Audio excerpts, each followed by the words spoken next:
Good morning, Marley. It's Monday, January 26th, and it's storybook time. Yeah! Yeah! Wow! Yeah! I am really, really pale in the sunlight. Don't look at me. So yeah, storybook time! Yay! I can't really read the story like this, so I'm gonna have to. Storybook time!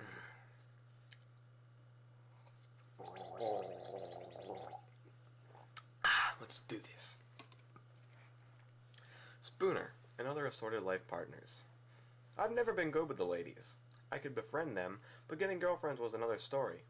In fact, I'd say most of my relationships were imaginary. Oh hell, they all were. Now, I don't mean imaginary in the psychotic way. I am completely sane. A slight god complex, but sane nonetheless. My friends, however, the jury is still out on them. Throughout my 3 years in middle school, I had 4 imaginary relationships that I can recall.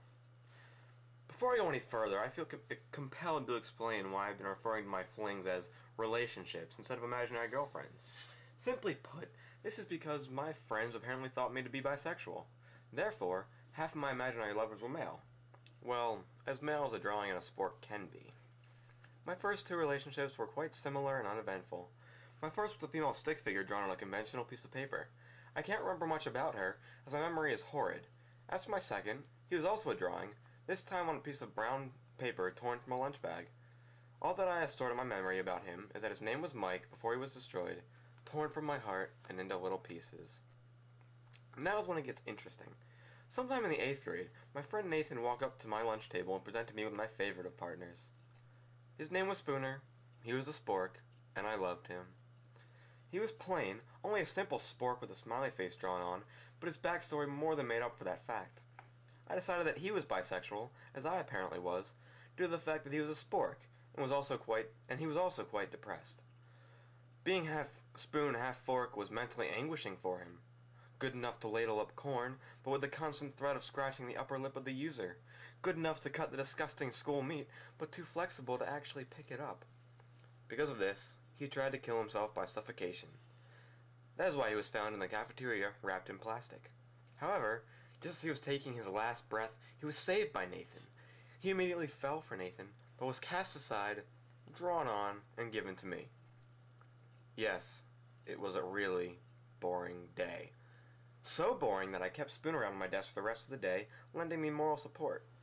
After a few hours of staring at Spooner and completely neglecting my lessons, Spanish with Miss Hughes came at last. So, I plopped down in my chair, grabbed Spooner from my pocket, and placed him gingerly on the desk. Not even 5 minutes into the lesson, Miss Hughes, who will henceforth be referred to as that evil old witch, swooped down upon me and demanded that I hand over my love.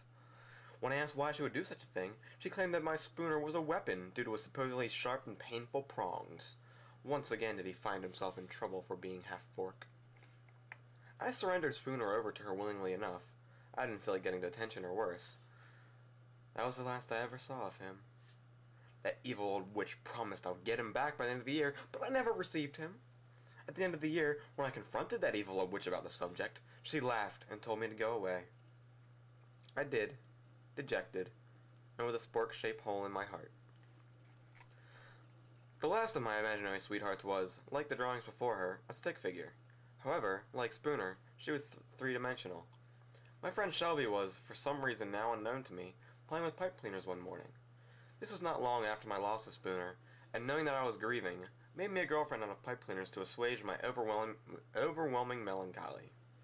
The only significant story about her is that she, like Spooner, didn't even last one day. Later on in the day of her birth, a couple of my friends were outside my house practicing a play for English class, a Shakespearean play about those meddling kids in Mystery Inc. I went inside for a moment to look for something, and when I came out she was hanging, by pipe cleaner noose, to a large fir tree in my backyard. I was told she tore herself from this mortal world because she was so depressed because she was brought into said world for the sole purpose of loving me, a task which she did not wish to be charged with. After that, my friends were finished giving me imaginary lovers. Many tragedies ensued since the creation of the first, including suicides and a kidnapping, but the greatest tragedy of all was that, because I only had them for a short amount of time, I was never able to consummate any of the relationships.